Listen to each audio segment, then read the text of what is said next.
علی سیدنا و مولانا محمد وعلی آل سیدنا و مولانا محمد وبارک وسلم۔ معزز شرکاء عرفان الحدیث کورس بحمد اللہ تعالی، آج ہم لیکچر نمبر 8 حصہ اول اصطلاحات حدیث میں احادیث کی اقسام قلت و کثرت طرق کے اعتبار سے پڑھیں گے۔ احادیث کی اقسام قلت و کثرت طرق کے اعتبار سے، قلت کم کو کہتے ہیں اور کثرت زیادہ کو کہتے ہیں، یعنی حدیث پاک کے روایت کرنے میں صحابہ رضوان اللہ علیہم اجمعین کی تعداد کے لحاظ سے، راویوں کی، صحابہ کی اور تابعین کے روایت کرنے میں تعداد کے لحاظ سے احادیث کی اقسام، یہ 5 اقسام ہیں: المتواتر، المشہور، المستفیض، العزیز، الغریب۔ المتواتر، المشہور، المستفیض، العزیز، الغریب، یہ اسی طرح سے آپ نے یاد کرنی ہے احادیث کی اقسام قلت و کثرت طرق کے اعتبار سے۔ کتنی ہیں؟ 5۔ سوال کیا جا سکتا ہے قلت و کثرت طرق کے اعتبار سے احادیث کی کتنی اقسام ہیں؟ جواب ہوگا 5۔ کون کون سی؟ المتواتر، المشہور، المستفیض، العزیز، الغریب۔ آج کے سبق میں ہم المتواتر کے بارے میں پڑھیں گے۔ متواتر کسے کہتے ہیں؟ یہ بہت اہم سبق ہے اور پوری توجہ سے سنیے گا۔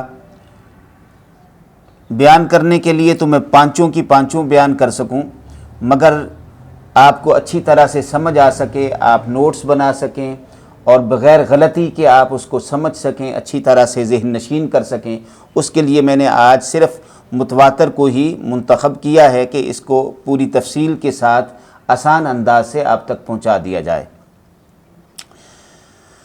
المتواتر، جس حدیث کے بیان کرنے والی ایسی بڑی جماعت ہو جس کا جھوٹ پر اتفاق کر لینا یا اتفاقی طور پر جھوٹ پر مجتمع ہو جانا عادتاً محال ہو۔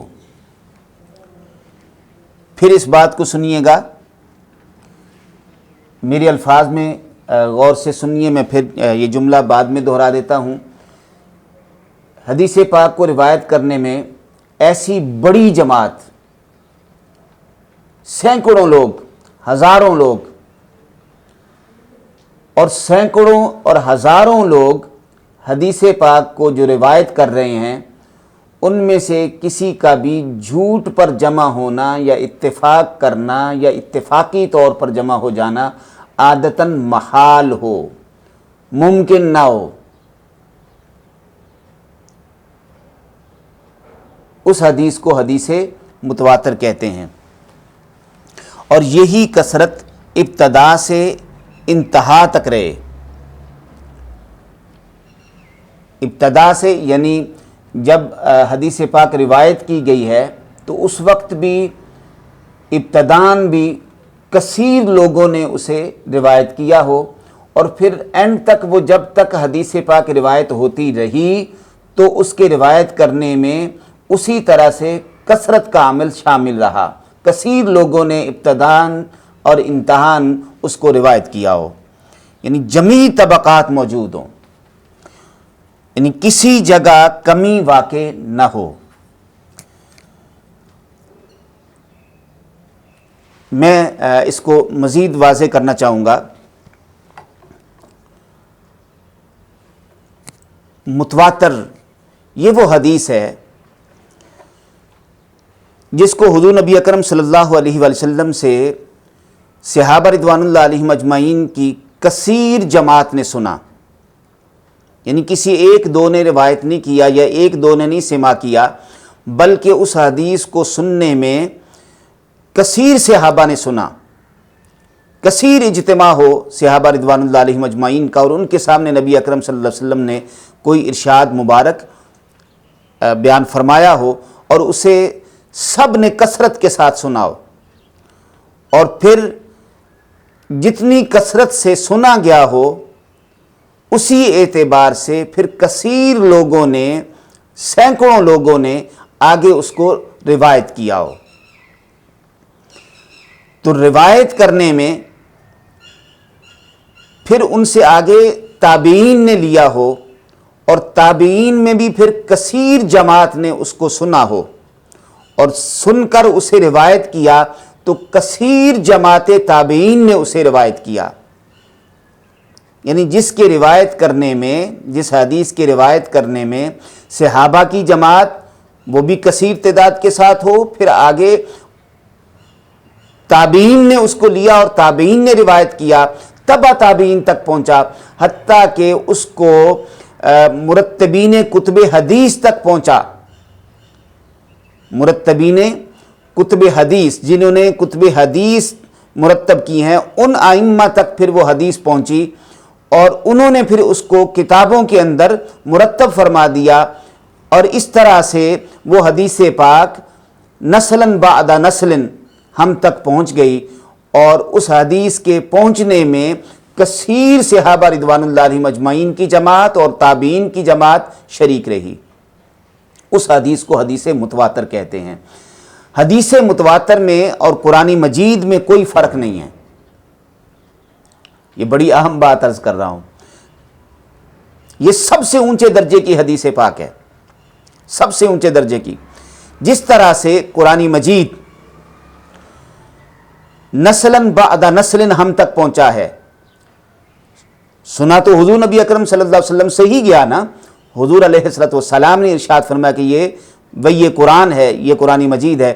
اس کو صحابہ رضوان اللہ علیہم اجمعین نے حفظ کیا، اور ہزاروں صحابہ رضوان اللہ علیہم اجمعین نے حفظ کیا، ایک ایک آیت کو، پورے قرآن مجید کو حفظ کیا، حفظ کر کے پھر اسے آگے اگلی نسلوں تک پہنچایا، تابعین تک پہنچایا، تبع تابعین تک پہنچا، اور اس طرح سے نسلاً بعد نسل آج قرآن مجید ہم تک پہنچا ہے۔ تو کہیں پر کسی لفظ میں، کسی حرف میں، کسی زبر زیر میں کوئی فرق نہیں ہے۔ لاکھوں حفاظ اس امت کے اندر قرآن مجید کے موجود ہیں، اور الحمدللہ تعالی یہ سلسلہ اسی طرح سے چلتا رہے گا۔ یہ حفاظت اللہ پاک نے اپنے ذمے لی۔ اسی طرح سے حضور نبی اکرم صلی اللہ علیہ وسلم کی احادیث کو صحابہ رضوان اللہ علیہم اجمعین نے سنا، اور سن کر کثیر تعداد نے صحابہ کی حفظ کر لیا۔ حفظ کرنے کے بعد اس کو اسی طرح سے پھر آگے تابعین تک منتقل کیا، تابعین نے حفظ کیا، تابعین نے تبع تابعین تک اس کو منتقل کیا، اور اس طرح سے نسلاً بعد نسل کتابوں سے ہوتا ہوا وہ ذخیرہ حدیث آج ہم تک پہنچا ہے، اور کہیں پر بھی کہیں کسی لفظ اور حرف کے اندر کوئی تبدیلی اور فرق واقع نہیں ہوا۔ اس کو حدیث متواتر کہتے ہیں۔ مسائل کے ثابت ہونے میں، ثبوت میں، جس طرح سے قرآن مجید فرقان حمید ہمارے سامنے، اسی طرح سے حدیث متواتر جو ہے وہ ثبوت میں اسی درجے پر، اسی لیول پر ہمارے سامنے موجود ہے، کوئی دونوں میں فرق نہیں ہوگا۔ میں اس کی ایک مثال دوں گا۔ اس کی کئی قسمیں ہیں پھر حدیث متواتر کی۔ میں اگر اس کو ڈیٹیل کے ساتھ لے کے چلوں تو حدیث متواتر پر ہمیں آئندہ ممکن ہے 5 سے 7 دن لگ جائیں، لیکن میں اتنی ڈیٹیل میں نہیں جانا چاہوں گا کہ ہم نے آگے بہت ساری چیزیں اس تھوڑے مختصر وقت میں پڑھنی ہیں۔ میں صرف شارٹلی آپ کو 1-2 پوائنٹس اس کے عرض کرنا چاہوں گا۔ حدیث متواتر میں سب سے بلند ترین درجہ حدیث لفظی ہے، اسے آپ متواتر لفظی کہہ سکتے ہیں۔ یعنی نبی اکرم صلی اللہ علیہ وآلہ وسلم نے جو الفاظ ارشاد فرمائے، اب دیکھیں کتنی بڑی بات ہے، کتنی بڑی بات ہے حدیث پاک کے جو الفاظ حضور کی زبان اقدس سے نکلے، جو حضور نے ارشاد فرمائے، اس کو صحابہ رضوان اللہ علیہم اجمعین کی بڑی جماعت نے سنا۔ میں تبرک کے طور پر ایک حدیث پاک بطور مثال کے آپ کے سامنے رکھنا چاہوں گا۔ حجۃ الوداع کے موقع پر حضور نبی اکرم صلی اللہ علیہ وسلم نے ارشاد فرمایا لا فضل لعربی علی عجمی الا بالتقوی۔ اب یہ کلمات مبارکہ حدیث پاک صلی اللہ علیہ وسلم مسند امام احمد بن حنبل میں بھی ہیں، دیگر کتب احادیث میں بھی، تو نبی اکرم صلی اللہ علیہ وسلم کے یہ حدیث 1,24,000 صحابہ رضوان اللہ علیہم اجمعین نے سنی۔ 1,24,000 صحابہ رضوان اللہ علیہم اجمعین نے سنی، پھر ان میں سے آگے سینکڑوں صحابہ رضوان اللہ علیہم اجمعین نے اس حدیث کو روایت کیا، پھر تابعین تک یہ حدیث پہنچی، تبع تابعین تک پہنچی، حتیٰ کہ مرتبین کتب حدیث تک پہنچی۔ آج ہم اس حدیث کو پڑھ رہے ہیں 1400 سال گزرنے کے بعد، آج بھی اس حدیث کے کسی لفظ میں کوئی فرق نہیں ہے، وہی لفظ جو حضور نبی اکرم صلی اللہ علیہ وسلم کی زبان اقدس سے ادا ہوئے آج بھی اسی طرح سے پڑھے جا رہے ہیں اور پڑھائے جا رہے ہیں۔ اس کو حدیث متواتر کہیں گے، اور متواتر لفظی کہیں گے کہ لفظوں میں بھی کوئی فرق نہیں ہے، جس طرح قرآن مجید کے لفظ کے اندر کوئی فرق نہیں ہے، اس طرح سے حضور نبی اکرم صلی اللہ علیہ وسلم کی احادیث کے بیان کرنے میں، آگے روایت کرنے میں سینکڑوں صحابہ نے بیان کیا، مگر کسی ایک صحابی کے لفظ میں کہیں پر کوئی فرق نہیں آیا ان الفاظ میں جو حضور صلی اللہ علیہ وسلم نے ارشاد فرمایا۔ اسی طرح تابعین، تبع تابعین رضوان اللہ علیہم اجمعین۔ اب دیکھیں ایک چیز میں اور عرض کرنا چاہوں گا، صحابہ رضوان اللہ علیہم اجمعین ہوں یا تابعین ہوں، ظاہر بات ہے ہیں تو انسان، عقلی اور بشری تقاضے موجود ہیں، کوئی بھول سکتا ہے، کسی کے یاد کرنے میں کوئی غلطی ہو سکتی ہے، کسی کے بیان کرنے میں کوئی غلطی ہو سکتی ہے، مگر یہ نہیں کہا جا سکتا کہ صحابہ رضوان اللہ علیہم اجمعین نے غلط بیان کیا، جھوٹ بیان کیا، نہیں، مگر غلطی کا امکان موجود ہے، کیونکہ بھول سکتے ہیں، مگر جب آپ دیکھیں کہ سینکڑوں صحابہ رضوان اللہ علیہم اجمعین نے، ہزاروں صحابہ رضوان اللہ علیہم اجمعین نے ایک ہی بات کہی ہے، ایک ہی الفاظ بیان کیے ہیں، اٹ مینز کہ کہیں پر کوئی جھوٹ واقع نہیں ہوا، کہیں پر کوئی غلطی نہیں ہوئی، کہیں پر کوئی بھول چوک نہیں ہوئی۔ اس کا مطلب صحابہ رضوان اللہ علیہم اجمعین کے بھی سچے اور صادق ہونے پر بھی دیکھیں کہ کتنے سچے تھے ہمارے صحابہ رضوان اللہ علیہم اجمعین، کہ ان میں کہیں پر کوئی فرق نہیں تھا، وہ جس طرح سے حضور صلی اللہ علیہ وسلم سے حدیث کو سنتے تھے انہی الفاظ میں آگے منتقل کرتے تھے۔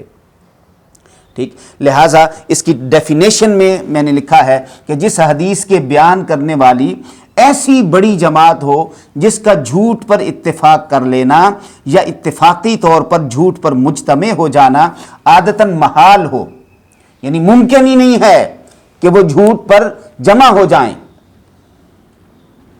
اور یہی کثرت ابتدا سے انتہا تک جمیع طبقات میں موجود رہے، یعنی کسی جگہ کمی واقع نہ ہو، تو اس حدیث کو حدیث متواتر کہیں گے۔ میں امید کرتا ہوں آپ نے حدیث متواتر کی یہ ابتدائی گفتگو کو اچھی طرح سے سمجھ لیا ہوگا۔ اگر اللہ نے چاہا، میری طبیعت بھی اس طرف مائل ہوئی، تو میں انشاءاللہ اس کی اگلی جو اقسام ہیں متواتر کی وہ بھی آپ تک انشاءاللہ پہنچانے کی کوشش کروں گا۔ اللہ پاک سے توفیق طلب کرتے ہیں، اللہ تبارک و تعالی ہمیں درست اور صحیح انداز میں حضور نبی اکرم صلی اللہ علیہ وسلم کے اس علم حدیث کو امت تک، عامت الناس تک پہنچانے کی توفیق مرحمت فرمائے۔ آئیے اب